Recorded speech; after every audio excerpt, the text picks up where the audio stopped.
Welcome to the Hollywood Raw podcast. I'm Adam Glyn. Straight from space over there is Dax Holt. How are you?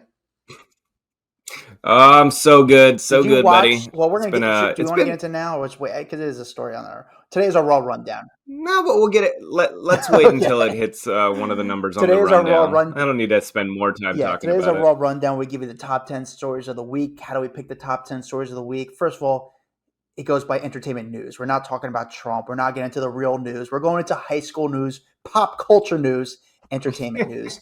I always say this, how do we pick the top 10 stories? It goes by Google search. It goes by data. And lastly, it goes by our personal opinions.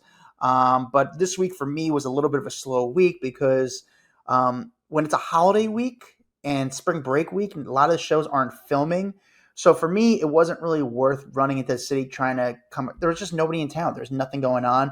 But I was a little pissed off. There was a video of Sylvester Stallone in New York. He was filming The Tulsa King. And apparently he was super cool on set. So I'm like, man, that'd be kind of cool to. I've met Stallone once, and it wasn't like talking to a real person. So, but this time I saw the video and he seemed like really nice, and I would just love to. I mean, Stallone is a legend, so it's that'd be a cool photo with Stallone. I mean, like you said, Hollywood legend. So to have that as like a memory would be pretty. Yeah. Do you watch Tulsa King by any chance? No, nope. Neither do I. Dude, you know what I started this week?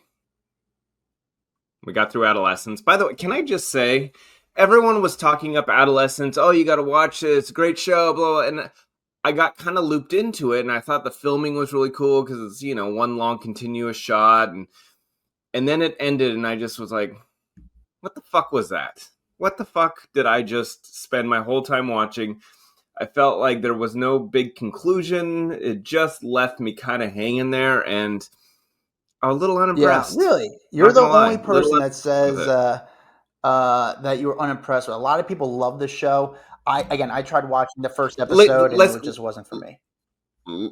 Let me tell you something. Have you seen that video? The actors, phenomenal. I will say that. The people in this show, I felt like were incredible actors. All of them. There was not a single person that took me out of a scene. There wasn't a single person that messed up their lines or anything. Like, they did a great job.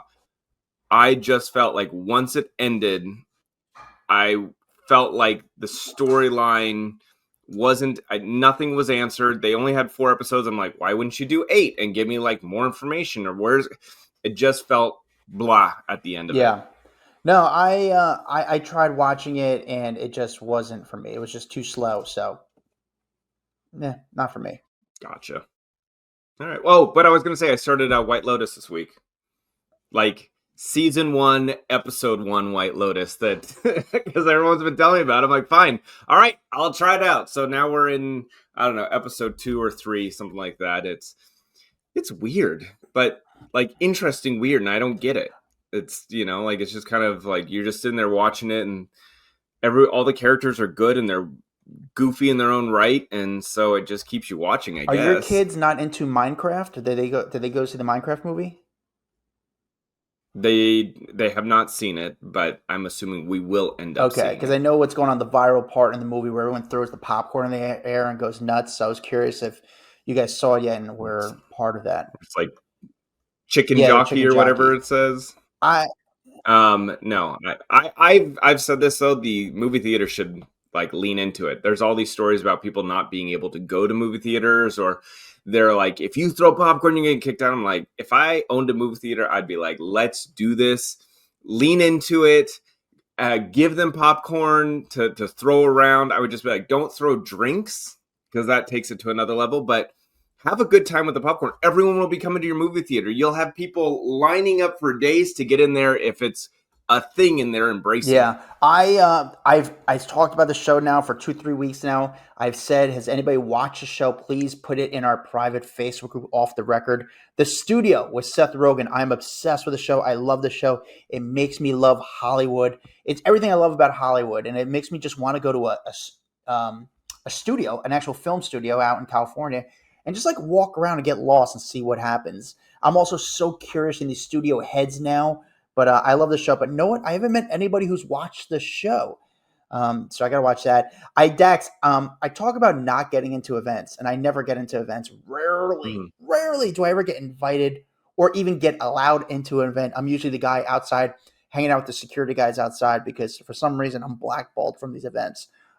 Probably rightfully so. But I just got into an event next week, and I think I filled out the application online. I don't want to say the event, but I think they messed up by allowing me in, and I'm waiting until I get the email saying, "Hey, you weren't supposed to be allowed into this event," and I'm waiting to get that response. Well, listen, I'm going to cross my fingers for the story after the event and how you got in and you shouldn't have been there. Can't wait for it. But the thing is, it's a black tie event, and I don't have a tux, so now I got to go ask my father if I can borrow his tux.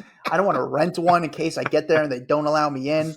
So, do you have a suit that you could just put a bow tie on and then it looks like a tux? Because really, I mean, how different is a black suit and a tuxedo? They're not that different. I don't even know if I have a suit that fits me well at the moment. Like it would be weird. I think that would be like the first like red flag if I showed up with like a blue suit and a black bow tie. So it's why don't you go to like Macy's, get a suit, and just return it afterwards? Because last time I did that, everyone came after me and yelled at me for saying I'm poor and say, how gross are you that you're returning stuff? I did that for the Super Bowl, and people came at me saying, dude, why would you return stuff? It's people like you that ruin retail. And so if I do that, I just won't tell anybody because everyone will come at me. But I might have to listen. You wouldn't be alone out there. I'm sure a lot of people do it. All right. Before we get to the Raw Rundown, Dax is so kind because he reads to us. He reads to us reviews. He's a very well-spoken guy, except when it comes to pronouncing words, he doesn't really understand. But for everything else, he's very well-spoken. Names and words. Yeah. Dax, you got to... Names, words, medical conditions, what else? Medicine itself. Yeah, it's bad. You got something for us? Yeah. All right. This one is from JDJ10607. It says, best informative podcast was the headline of it. 5 stars. My new favorite podcast. Love the top 10. Really enjoy hearing about all the silly dramas and wild stories and lives of celebrities who exist in a world that is far, far away from mine on Long Island, New York. These guys make my workday tolerable. Thank God for their extensive back catalog of past episodes. Check them out. That's a great review. Thank you, JDJ10607. Okay. Very nice. I appreciate that. That was a great review. Thank you. That's an awesome review. I appreciate that. And again, reviews are like the best thing for us. They help us out with the algorithm. We should just try to do what would be a great way. And I don't know. We do like a comment mob one day, where one week we just flood the algorithm with just comments and people speaking and see what happens from it. If we could ask our audience to do that. Not saying do it this week, but that'd be fun to do. What do you mean by where that? Everyone just floods our YouTube with comments and just words, nice things, takes our friend's phone and just floods our episode, that one episode, with just a bunch of kind words and 5 stars, and see how it affects us on the charts. Gotcha. Just to kind of screw with the system. But I don't know. We just need some love. All right. Before I run to Macy's and buy a tux that I'm returning a week, let's get to the Raw Rundown, starting with number 10. Number 10. All right. Nick Carter has now been sued for sexual assault, allegedly infecting a woman with STDs. So obviously not the first lawsuit that Nick Carter has been served over the last couple of years. But he is now being accused of sexually assaulting a woman and allegedly infecting her with sexually transmitted diseases, which led her to cervical cancer, according to documents that are now being obtained by Fox News Digital. Laura Penley is her name. She claimed in her lawsuit that was filed in Nevada that the singer sexually assaulted her multiple times beginning in 2005 when she was 19 years old. Penley claims she had not had any sexual partners prior to Carter and tested positive for human papillomavirus, chlamydia, and gonorrhea. Wow, I can pronounce all of those ones just fine, right? After Carter's alleged assault. Basically, he has now denied all of the allegations, claiming that Penley's allegations were quote unquote more of the same nonsense from a gang of conspirators. And this is just more of the nonsense. The quote continued, "This is just more of the nonsense from a gang of conspirators and their lawyers who continue to abuse the justice system to try to ruin Nick Carter.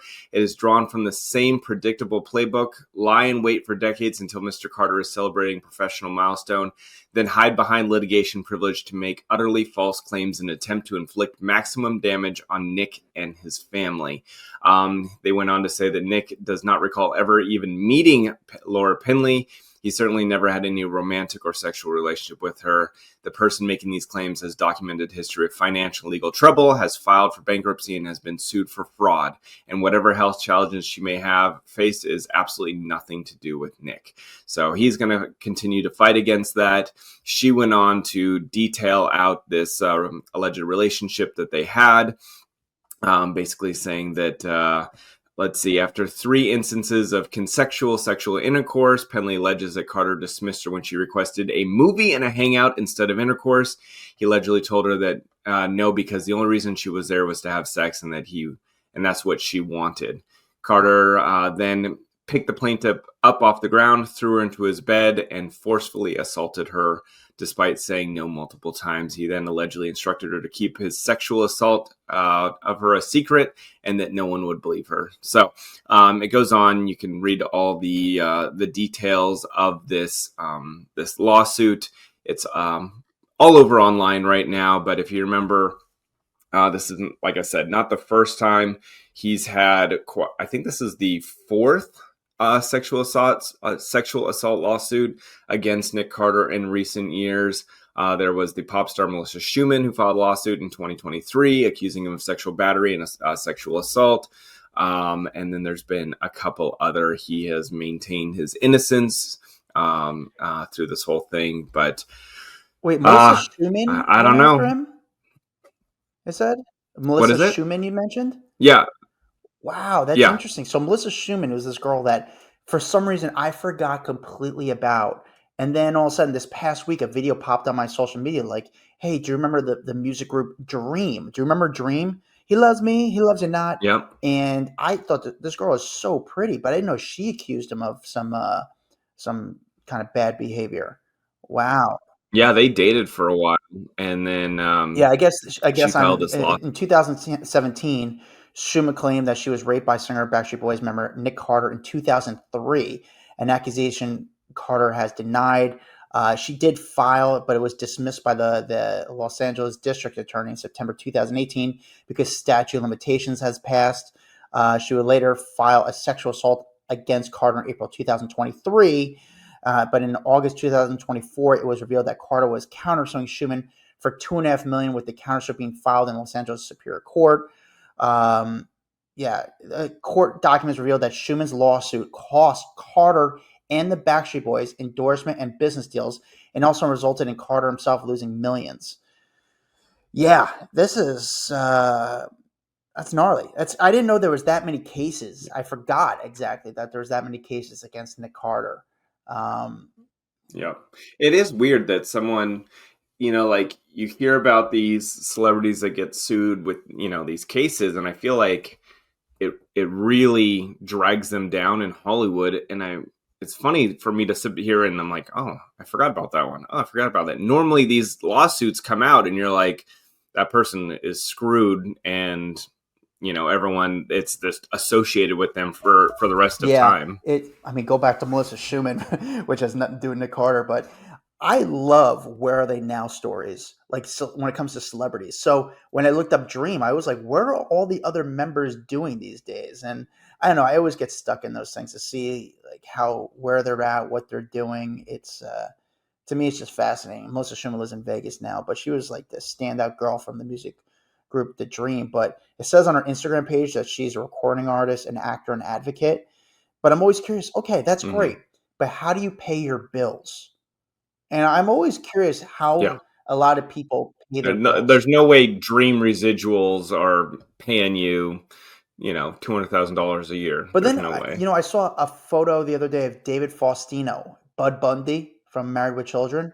And Mm-hmm. like that guy hasn't really worked a lot in the past few years or so. Maybe he did some stuff on Entourage or something like that. I'm sure he does like these Comic Cons and as what. But how does someone like that pay their bills?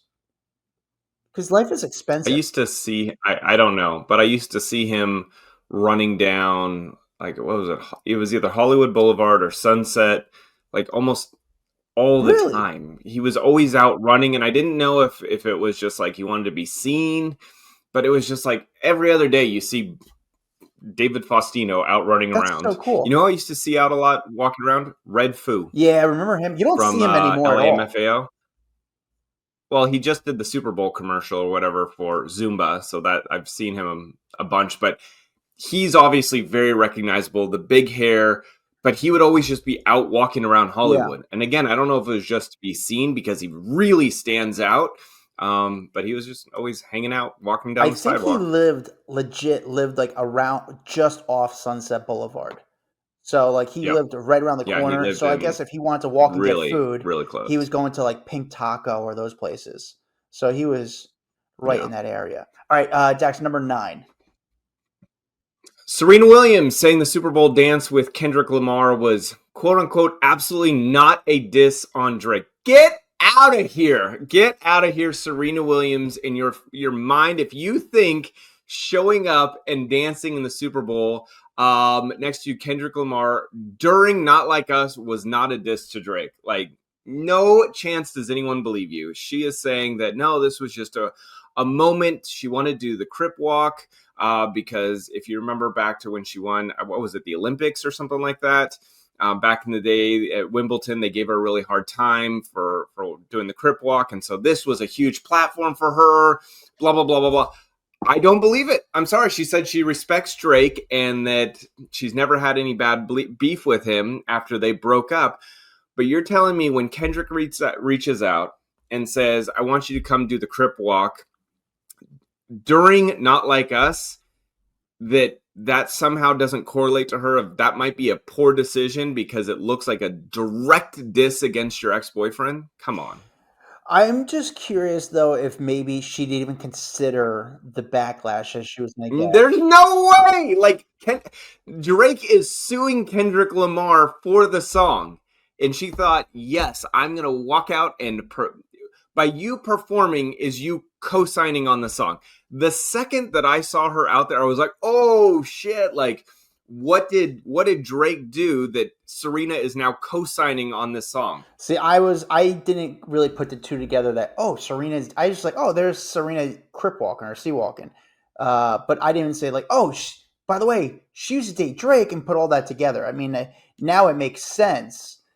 But I just thought as a PR wise, like she's like, hey, you want to do your Crip walk? And it was only like 4 seconds that she was on TV doing it.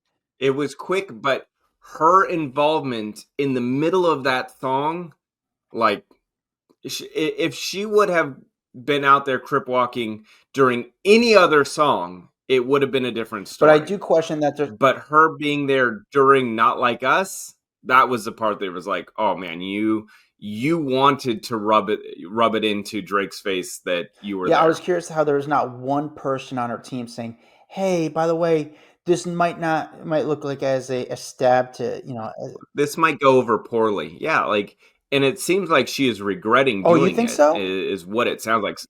Why I do you think say so. that? I think that because she is now going to Time Magazine to talk to them about this, and I think that she's like, oh, I don't have any bad blood towards Drake. Well, that's what it It looks definitely does like. look like that. That's 100% what it looks like. So I think that if she would have, if she would have got out there, because I get the correlation between Kendrick Lamar being from Compton, she's from Compton, she's made it in this world, and she wanted to do the full Crip walk. I get all of that. It just shouldn't have been during that song if you didn't want the appearance that you don't like Drake. Fair enough. Yeah. I'm surprised no one on our team thought of that. When I watched it, I didn't think about Drake and Serena dating, but then when you bring it out, I'm like, oh, that's because you yeah, you do. forget. You You do. forget they You do dated. forget. But the second that you're like, oh, that's Serena's ex-boyfriend, it hits very different. And for her not to have correlated, there's no way she did not think of that. And I think she got a lot of publicity off of it. But if you really still liked or you have a positive outlook on Drake or whatever, you shouldn't have done that. I think that was a poor decision. There's no way no one thought about that. Okay, number 8.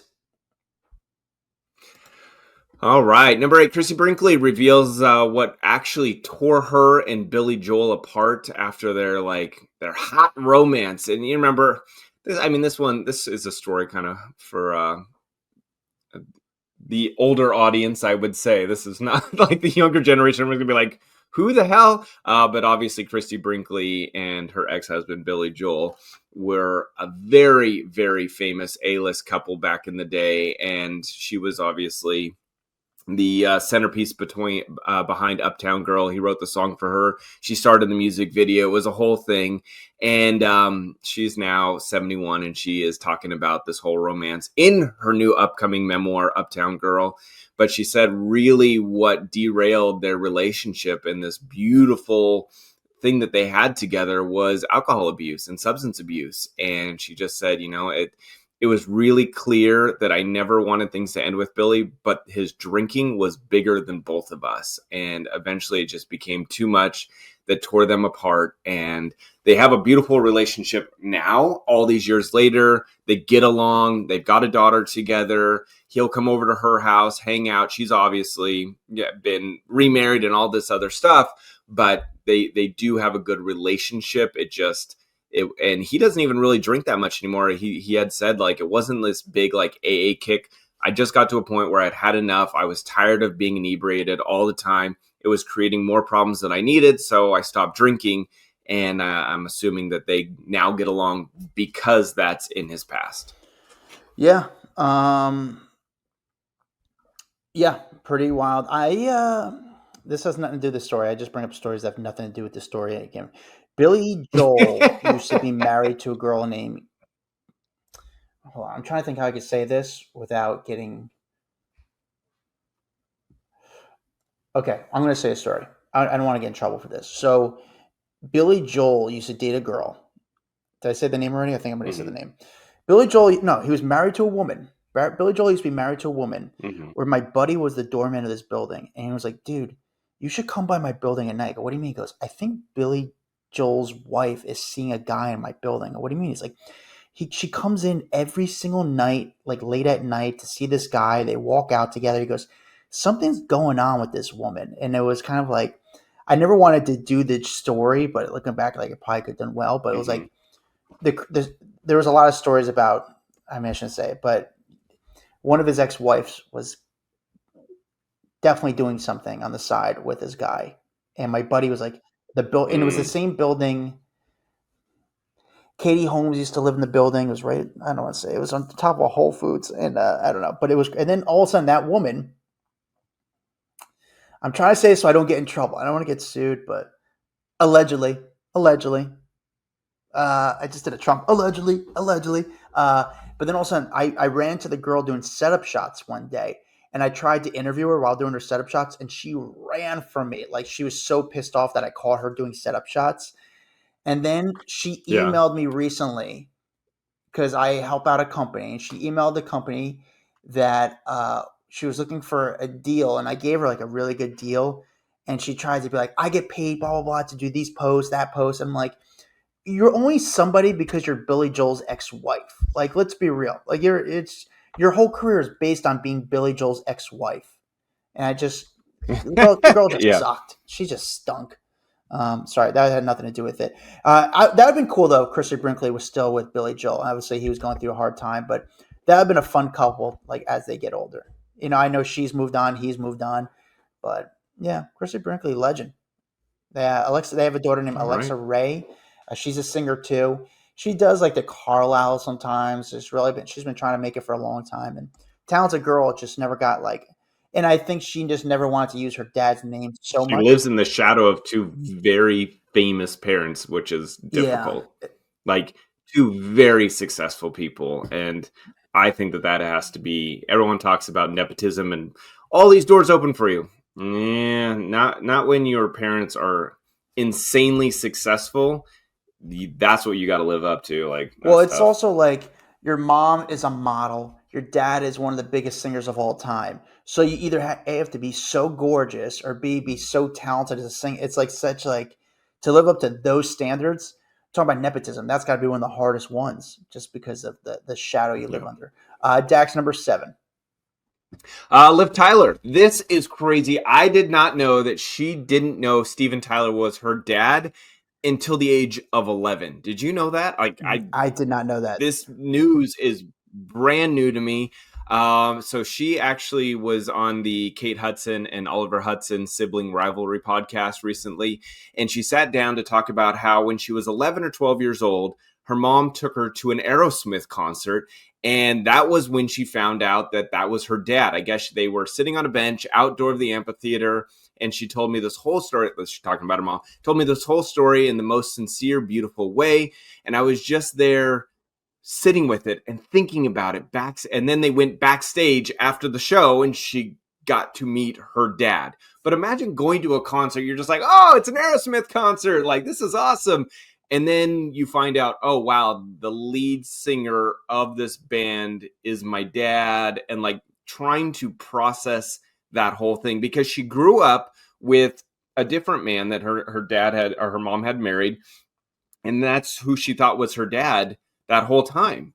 And so she had to like process this, oh, he's not my dad even though I thought he was. And she's got siblings that's their dad. And so imagine that whole process when you're 11 or 12 years old, understanding all of that. Yeah, that It's is a wild. wild story, which again, I'm so surprised that it took this long for this story to come out. Now, she does have a good relationship with her father. I didn't know if there was like a conversation to be had where everyone stays quiet regarding this story, and why she decided like now's the time to talk about it, because that's gotta I don't that's I don't like, did Steven Tyler that whole time know that he had a child and that they weren't like telling her the truth? I don't know. And then I just think it's funny that that's the day. Like, we're gonna go watch the concert. This is the moment that I'm gonna tell you, and now you get to go meet him backstage. You know what I'm yeah. saying? The whole circumstances are pretty crazy. But I think there was also a moment, and then she goes back home and has to like see the man that has raised her, and I guess he was pretty hurt by the whole situation, Where but her they still have a good she relationship and all of that. Yeah, she believed that her father, her actual birth father, was Todd Rundgren, who is a musician. So, Yeah. but can you, Dax, can you imagine coming home one day and your family sits there and tells you, like, "Hey, listen, your father is actually Mick Jagger." Like, wait, what? I'd be like, yeah. I mean, you hit the jackpot. Are you kidding You me? kidding me? Then why am I in school? Like, get me out of here now. Like, what are we doing? Why are we even talking about this? Let's go party. Um, Why did I go to school? Why did I study? Damn yeah. it. Oh, I wasted this whole time. I could have just been a billionaire by myself. Well, it's funny because No, that's there's funny. parts of it where Steven Tyler, there was an interview Steven Tyler did where it's like, how much money did you make doing music? And he's like, millions, millions. And he's like, and then where did it all go? Like, in my nose. So it's like, oh, yes, I had this dad who Drugs. made all this money, but then he just snorted so much coke that he blew all his money on drugs. And I mean, the other Snorted away my inheritance. Damn it. nothing against Todd Rundgren, but can you imagine if, like, hey, you thought your father was, I don't know, Eagle Eye Cherry Save Tonight, and then you find out your father is is Dave Grohl? Like, wait, what? Like, that is totally random. Like, it's so unique from Todd Rundgren to from Eagle Eye Cherry to Dave Grohl. That changes up your life significantly. But cool story. I mean, probably not cool, but a very weird, unique story. And she's so young. I don't know how you even take that. Like, you mentally take Yeah, that. I don't know how you process Exactly how that you whole process thing. that. I don't know if you process the fact that you just kind of won the dad lottery, or if it's shit. But he's been gone past my whole life, past 11, 12 years. He hasn't been in the picture, so like kind of messed up. Now it's also kind of messed up for the guy that I thought was my dad and has been here for Guy paid me. my bills. There's a lot of messed upness. Yeah, the guy Yeah. paid for my nanny, paid for my daycare. He's like, hey, do I get the money back? Does Steven owe me money now? There's very there's probably a weird conversation with what a weird Hollywood. Money in Hollywood's so Hollywood people weird. are just so weird to me. I've always, for Well, me, think about Dak, that kid also. Remember the kid that was the maid's son that Arnold. Arnold Schwarzenegger was the Yeah, dad? That also I feel like was kind of like, oh shit, my dad's Arnold Schwarzenegger. Like, didn't see that one coming. yeah. Dax number 6.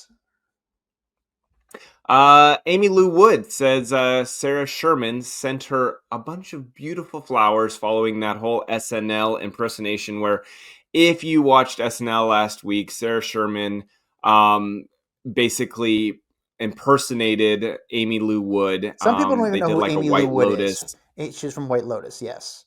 Well, she's on White Lotus, and she's the star with the large teeth, I would say.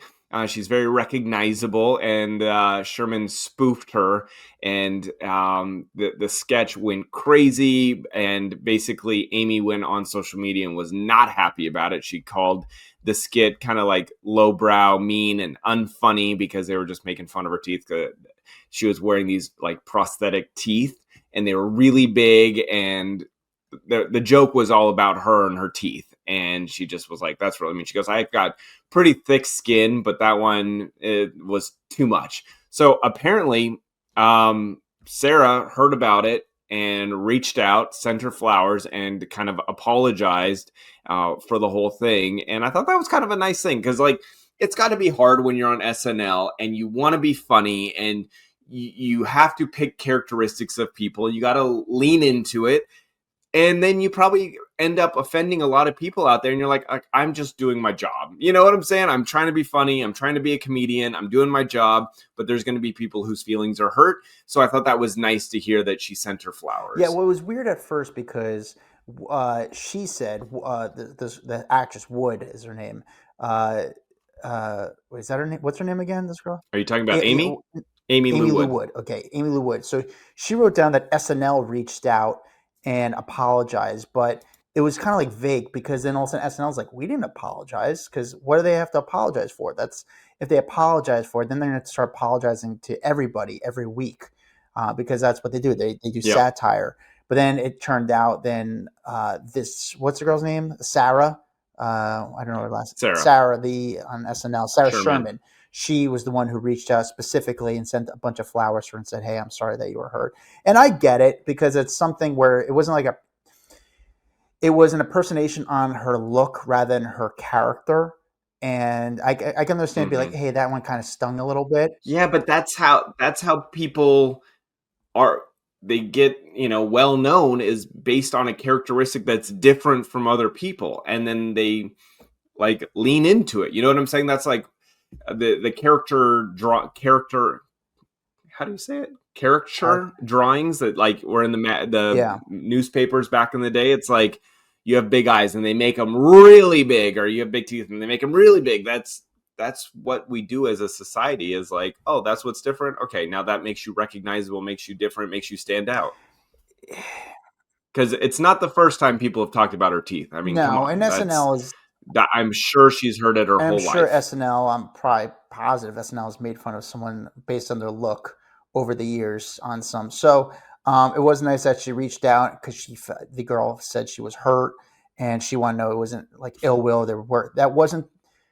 They didn't go there trying to hurt her. They were really trying to make fun or poke fun or have fun. And their goal wasn't to hurt. Now, how does that change SNL every week? Are cast members going to be sending flowers out there every Saturday night because someone's offended by it? I don't know what it does moving forward. So, number 5. Yep. All right, Michelle Trachtenberg, the cause of death is finally being revealed a couple months after her passing. If you remember, her family objected to an autopsy initially, and so we didn't think we'd actually be here hearing the news, but it is being revealed that she had died due to complications from diabetes. We knew that she had some medical issues. She had type 1 and type 2 diabetes, and that she had I believe it was a liver transplant right before, months before her passing. And so that was an issue that people were leaning towards, but I guess it's the diabetes that was the true cause of death, at least now in the documentation. So I wouldn't say like a massive surprise. She is listed as a natural causes of death. But people were still wanting answers, and we didn't know if we'd actually get that because of the family objecting to the autopsy. Yeah, I guess I was confused why the family didn't want to comment on it, but it seems I think it that was, I think they said religious reasons, I think was the reason they didn't want to do an autopsy. Is she Jewish, by the way? Trachtenberg, is that weird how we always, that's how we're Jews, so we could say this. It's not, Jewish people, like, we look at the last name like, is that Jewish? Well, the We reason don't. I ask is and there's probably a lot of people that don't know this, but for a lot of religious Jews, when they pass away, they need to be buried within like 24 hours. And Oh, that's and true. so that time frame normally doesn't allow for an autopsy. And so they just go, nope, they got to be buried. So that could have been one of the reasons that, and again, I have no idea if she's Jewish or not. That just is what popped into my mind, as I've heard this before in the Jewish religion, that, you don't get an autopsy because you need to be buried so quickly. Yeah, and I guess, what's documented is Michelle never really spoke publicly about her medical issues. The other part of Mm-hmm. it is, like, sometimes people, families, I don't know if I've had people, like young people I know, who've died where I knew they had like drug There we problems. go. There we go. Trachtenberg's family are Orthodox Jews. There we go. That's why. Oh, okay. So that is Interesting. 100% the reason that they objected to the autopsy, because you have to bury your loved ones in 24 hours. Interesting. Yeah. Okay. Well, so just the more you know.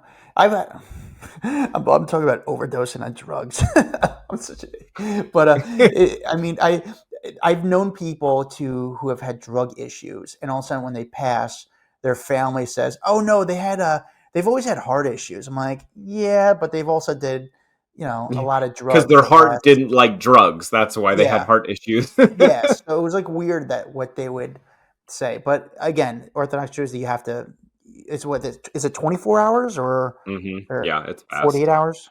Yeah, No, so 24. makes sense. Because a lot of times, like, we've had people pass away, and like your loved ones are in other countries, don't even have time to get here before they're buried. Yeah. And Yeah.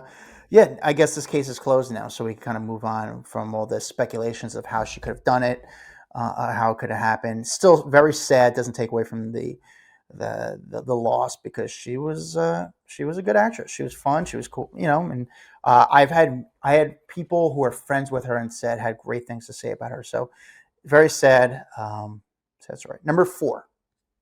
Khloé Kardashian finally opening up about Lamar Odom. She sat down for Alex Cooper's Call Her Daddy, and she really did not hold back, talking about a bloody confrontation after finding Lamar cheating on her.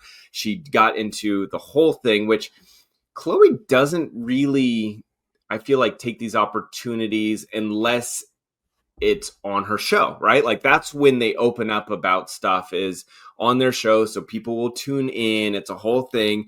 So kind of surprised that she did this on someone else's platform. But Alex Cooper has obviously been able to land some of the biggest interviews. Her podcast is huge, and they got into it and basically saying that, and she was young. She was like 26 at the time, and Lamar, apparently someone tipped her off that he was at a hotel in downtown LA, and so she went down there. She went to the man at the front desk, and said, "What room is Lamar in?" She said that she went to the window and she could see him and the girl, and they were either naked or she was in lingerie. And that's when she knocked on the door, and they actually answered it. And she said she just started going ballistic, and that she was punching. And the next day, I guess Penelope's birthday was happening, and she said her knuckles were bleeding and cut up, and she ended up wrapping them up with bandanas because it was cowboy themed birthday party. And so it fit, and had to act like nothing happened and that nothing went down the night before. And it was at like 3 a.m. that she was down there. And I mean, it shows that Khloé has gone through a lot, and A there's been a lot in lot. her life that she has never even talked about. And I think that relationship in particular, as much as everyone loved them together, it probably really destroyed Khloé because of everything he put her through. Yeah, she's been through so much. I mean, you wonder if like, can you even make a movie of what's happened through her life? I mean, I'm sure. from I mean, from her, from him going to the brothel and almost dying out there, and I mean, she's gone through so much shit, and with Tristan and cheating there, like the poor woman she needs to just find a good guy that treats her well. God damn. she made a comment last week that she would maybe marry, like she could see herself dating her hairdresser, who was a gay guy. No, she would. I think she said she would bang Chris, the hair guy, because he's hot, is what Yeah, she said. he's a good-looking guy, Chris Appleton. The guy's a stud. But I do want her to end. I don't know who I want her to end up. You don't really hear much about her dating, but you But want wouldn't it there to just be be nice like, if it was someone that wasn't famous, that wasn't, trying to hook up with all these people? Just like she needs one of the billionaire relationships where she just gets a good dude that has a ton of money, can take care of her, and and she doesn't have to like deal with someone going out and cheating on her. I mean, just from Lamar Odom to Tristan Thompson. I mean, just the difference between those two guys. It just she's just I feel so bad for her because she really is. I don't want to say like the most underrated Kardashian, but she's like the Kardashian that we all wanted. Like we're all rooting for her, Hmm. and I You think we want are. her to, yeah, like be happy, and she just can't find that relationship. Well, I would say she should end up. I'm surprised she hasn't ended up with a billionaire yet. Some just really would get like not an athlete, just a billionaire. Yeah, I but someone who like truly cares about her and like showers her with attention and love and makes her feel good and special. That's what she and needs. one that would never hurt her emotionally or physically. Someone that just makes her. You missed that We're one. just talking about someone that doesn't exist.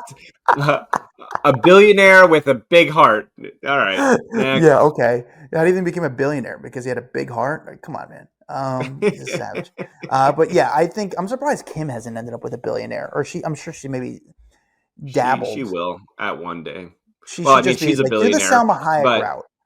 yeah, but she's already a billionaire. And she technically goes with Kanye, who is a billionaire, but she also needs someone that I think is not famous. I think Yeah. the Kardashians and Jenners all dating famous people.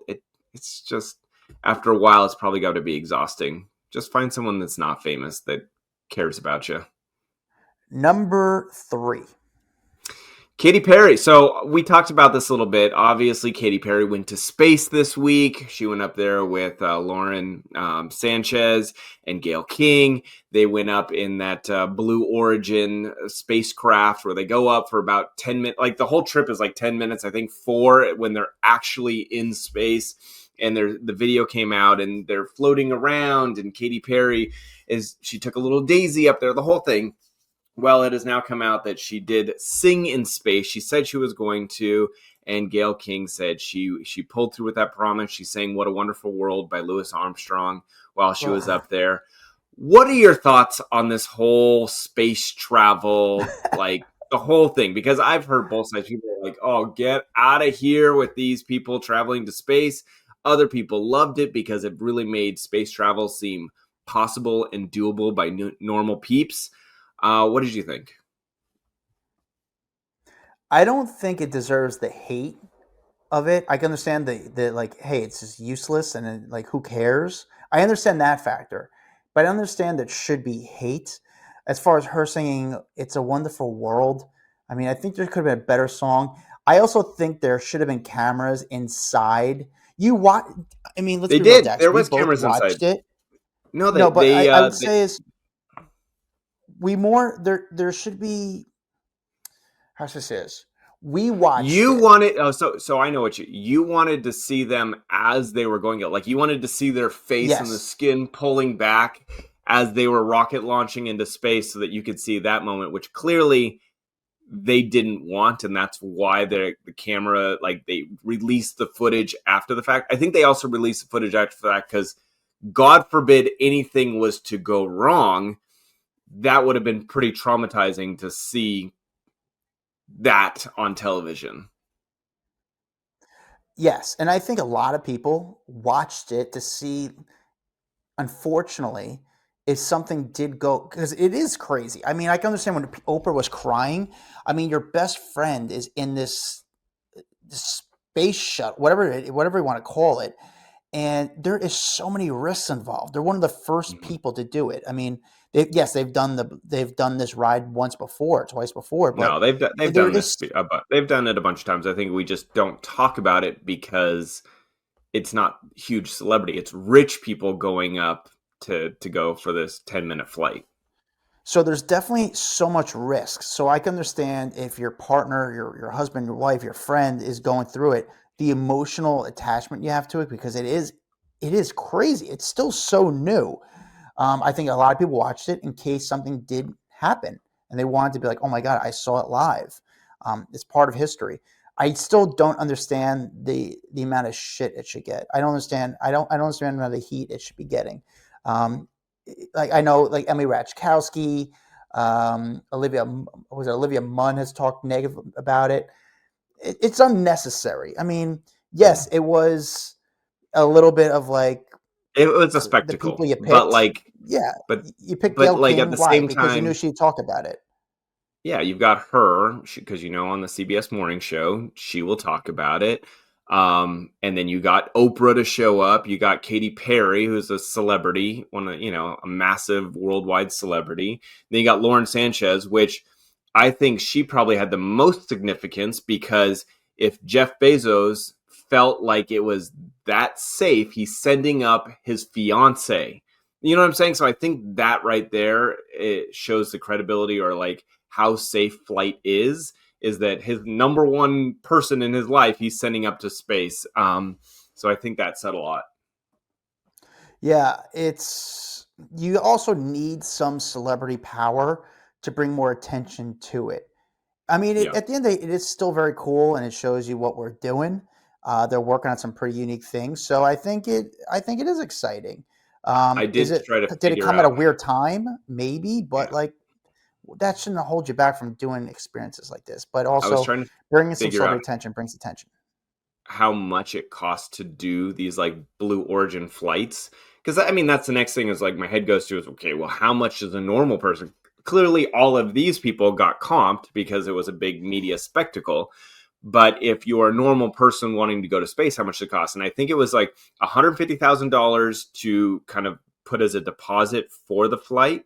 But everything that I could find, they didn't really have any published rates. But the speculation, it's anywhere between $500,000 and $1.5 million to get one of the seats to fly up and come back down for that 10-minute ride. Crazy.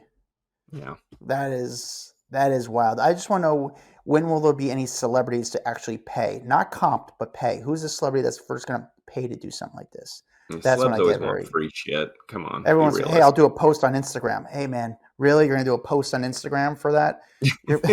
So, and then the training involved for it was like quick. It was like 3 days of training. It wasn't like they had to train for like weeks for it. It was like 3-day like course of like sort of like putting you through scenarios and stuff. So I think overall it's pretty cool. I can't blame them for doing it. Some people say it's tone deaf. I'm like, explain. Some people say it's tone deaf from what I've seen online, but I don't understand why or how it could be considered tone deaf. Yeah. Just my thought.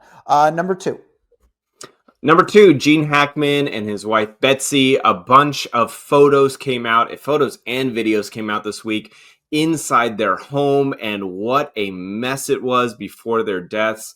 If you remember, her passing the cause of death was attributed to hantavirus pulmonary syndrome, which is a rare rodent-transmitted virus, because what they believe happened is that she had this HPS, passed away, and they believe that he was then living in the house for at least another week with her dead body inside the home, before he ended up passing away. And they also had like one of the dogs passed away.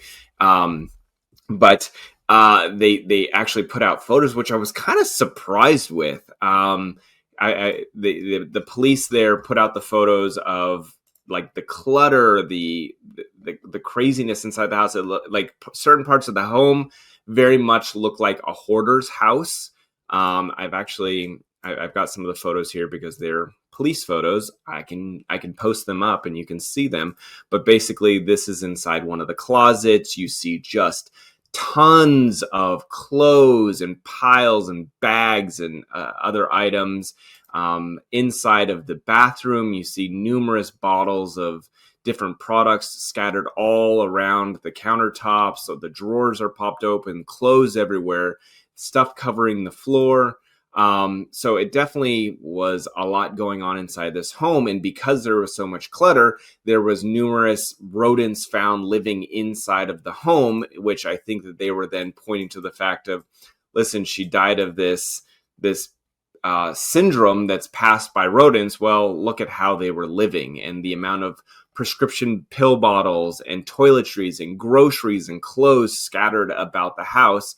Granted, there were some parts of the home that were tidy, but others were just in complete disarray. Feces, urine still inside one of the bathroom toilet bowls, blood-stained pillows in one of the bathrooms. I got to imagine that the family is not very happy that all of this stuff is, floating around online. There's still a lot of ongoing discussion who will inherit the actor's $80 million fortune. Not really sure whether his kids were even named in the legal documents because they haven't been updated since 2005. So a lot of questions still lingering. But anyway, just sad. I should mention the fact that they believe her body was in the house, but he had advanced Alzheimer's. And a lot of people are like, wait, what? The body was dead in the house? Like, people who are going through Alzheimer's, this would be, I think, understood because they're not there. They're not present anymore. They're not associating what's actually happening and going on. So he potentially was just wandering around the home and not realizing that there was his wife's dead body right there. The home is pretty unique to see inside. I mean, there was like rodents inside the house. It was not a house you expect a guy like Gene Hackman to live inside. But the house, there's still value to the house. That's what they're saying. They're still going to get a pretty good payday for that house. It's cluttered, but at the end of the day, it's still a $4 million house. So once you take out all the clutter and give it a paint job, I'm sure it will be just fine. But now the person buying the home, they have to disclose 2 people passed away in it. But there's also weirdos out there that like that kind of crap. That they actually look for homes that people have died in. See, that's the thing is, if there's a celebrity who passes in the house, Matthew Perry, Nicole Brown Simpson, do you think that adds to the value? Even though if it's like someone who passed in the house, do you think the value of the house goes up? So, I find the weird murder homes, those ones seem to fascinate people. But I don't know if it makes the value go up. With the O.J. Simpson house, remember they leveled that thing. They leveled his house. I don't know about Nicole Brown Simpson's home because that was more of a condo. So I don't know if that one got leveled, but his got leveled and they rebuilt something because it was a spectacle. Everyone was driving by. They wanted to see where O.J. Simpson lived, and now it's gone. So have you ever driven by where O.J. lives? The O.J.? The Carol, or whatever it's called. I don't think I have. What area of California? That's Brentwood, right? Yeah, Brentwood. I obviously was outside the one that Michael Jackson died in. Is that one still up, the Michael Jackson one? Yeah, that one's a big, beautiful home. But he also didn't own that one. He was renting it at the time. Oh, okay. Still, is that like a stop on the Hollywood tour buses where Michael Jackson died? Yeah. But it's also a stop when I tour my friends. I'm like, because it's close, like in that area, you can swing by like the Playboy Mansion. Yeah. You can see the Aaron Spelling Mansion. You can see Paula Abdul's old house, Ellen DeGeneres' old house. And then you kind of swing around and you can see Michael Jackson's home where he passed away. I gotta do that next time. Is that close to like Sunset, or is that? Yeah, it's just more like Brentwood, kind of over closer to like UCLA area. I gotta check that out because I've never even been by the Playboy Mansion, but there's really nothing there anymore. It's just the doors There's to go in. not much you can see because it's gates. Like there's a front gate and a back gate. Yeah, You can kind of see the roof line, but it's still, hey, this is where the Playboy Mansion is, and then you literally the next driveway over is this house that Ellen had for a while that she revamped and flipped, and I think some other people live there as well. Anyway, there's just a lot of homes in that one little area that are all owned by pretty big celebs or were owned by big celebs. yeah. All right, the number one story of the week. Number one story, there is now a crew member who is coming forward that was working on the Justin Baldoni and Blake Lively movie, It Ends With Us, who is claiming that Blake Lively tried to take power from Justin Baldoni and that she just hopes the truth comes out. So this is a storyboard artist, Talia Spencer. She sat down with 60 Minutes Australia and said that Justin Baldoni was one of the few directors that she has worked for that was kind and respectful. She then went into the whole legal battle between Blake and him and basically is very much pro Justin. She said that he initially recruited her to work on the movie and said that she joined the drama because part of it because Baldoni created a lot out of the vision and they were trying to do let me reread that. Cared a lot about the vision and what they were trying to do, and he was not in it for fame. Spencer went on and credited the work. She's worked on a bunch of things in Hollywood, but she basically said that through the process, she felt like Lively was trying to pull in power and change things about the movie. And so I think it kind of falls in line with what Justin's been trying to say, that she was struggling to take over creative control. And you remember she did become a producer by the end of the movie before it released because she wanted her edits in there. And so she got a producer title. So, it's always interesting to hear people coming out that have worked on the movie, that have worked with both of them and their perspective. It's one thing for us as the public to have our perspective. It's another for someone who has actually worked on the movie and with them. Yeah. Pretty crazy. I mean, it doesn't help out the Blake situation. I wonder if Baldoni's talked to this girl before the interview or after the interview, if they've had some sort of interaction at all. So, but that wasn't the only thing that happened with Blake. I don't even call this an L, the only unique thing that happened with Blake this week. So this week, the Time 100 most influential people came out, the list. And yep. I saw it because I was on social media. I saw Nikki Glaser made the list and she posted on her Instagram. I was like, oh, wow, Nikki Glaser made a list. And there was only like 44 likes on it yet. So I was like, the list must have just came out. So I ran right to Googled it up, say who else made the list, because I'm always curious about this list. This is an event that I always like to cover. And I go through the list and I see some other names. I see Trump. I see Elon Musk. I see Nikki Glaser, obviously. I see Jalen Hurts, the quarterback of the Eagles. And then I see Blake Lively. And they put her as what number was she on the list? They don't really do it as like number. It's I think it's more. It's just people. Correct. And then they put it as like Titans. And I see Blake Lively. And then I scrolled up and I come back down. I was like, did I just see that right? That Blake Lively is being looked at by Time Magazine as one of the most influential people. So I Googled it. I said, hey, is anybody talking about this yet? And no one wrote about this. So I put it in our private Facebook group Off the Record. I said, hey, Blake Lively is put as one of the most influential people. What are your thoughts? Dax, what are your thoughts on Blake Lively being considered one of the most influential people of the year by Time Magazine? I think that she paid for it. I think she legit opened up her wallet. This is a publicity move on their part to put her as one of the most influential because it's a positive thing. But I don't think she earned most influential people. Like, give me a break right now. Why would Time ever do that unless they just wanted publicity on the list?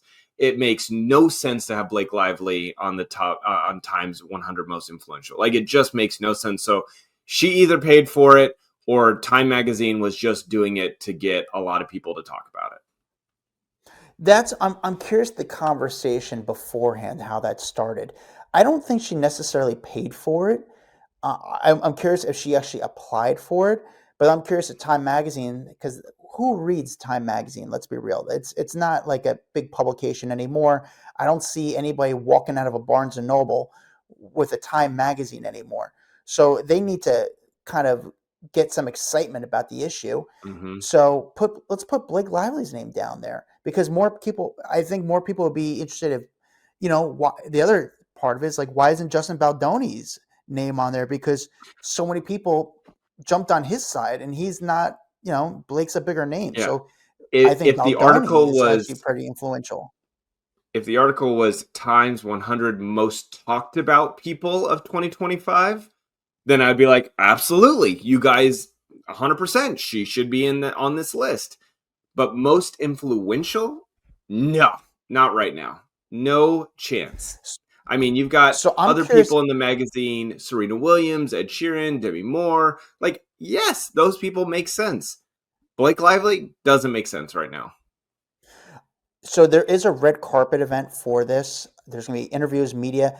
I'm curious if she does the red carpet for this, or if she skips the red carpet and just goes into the event and attends the I don't event. think she If even she, go- shows up to the event. I think she I don't. skips the red carpet. I think she skips the event. No, no chance. Like this is not. I don't think she goes. There's still too much focus on her for her to show up to I will say this. And this. now for people to be like, what the hell are you doing in this list? Even more so, I think she doesn't show up. She currently, Dax, I believe that she is listed to attend this event. Wow. So she's on the list. Hold on. I actually, Yeah, but I've yeah, seen 100 of those lists where all the expected big names guests. are Snoop Dogg, Serena Williams. Yeah. they're always listed to show up, and then who ends up showing up? Biling. Like, come on. I think she attends but skips the red carpet because she doesn't want to be questioned about being influential because it could be, or I think the smart move would to be just not even go because you just don't want to throw gas on the fire. Yeah. But I don't think she paid, but I do think there was some campaigning on, I don't even know if it's on her side for it, but maybe Time is like, hey, let's shake things up a little bit. This is how we're gonna get people to talk about this list because the other names on the list are Snoop Dogg, Serena Williams, Demi Moore, Simone Biles, Adrian Brody, Kristen Bell, Ed Sheeran, Miles Smith, Yeah, Scarlett all those Johansson, Adam people Scott. make sense. All those people make sense. This one doesn't make sense. Get out of here. Yeah. All right. Well, that is our raw rundown, the top 10 stories of the week. Thank you guys for watching. Make sure you guys like and subscribe. Check out our private Facebook group, Off the Record. Fun community. We all talk to each other. This is where we all don't respond to me talking about this the show called the what's that show I'm watching? The Studio. I've asked you guys. Let me know if you're watching. Please. I just don't want to be the only one No watching one the wants show. I to want let to you be like this. down. I know. No one's let me down. Follow me at Adam Glyn. Follow Dax Holt at Dax Holt. And we'll see you guys next time. Bye.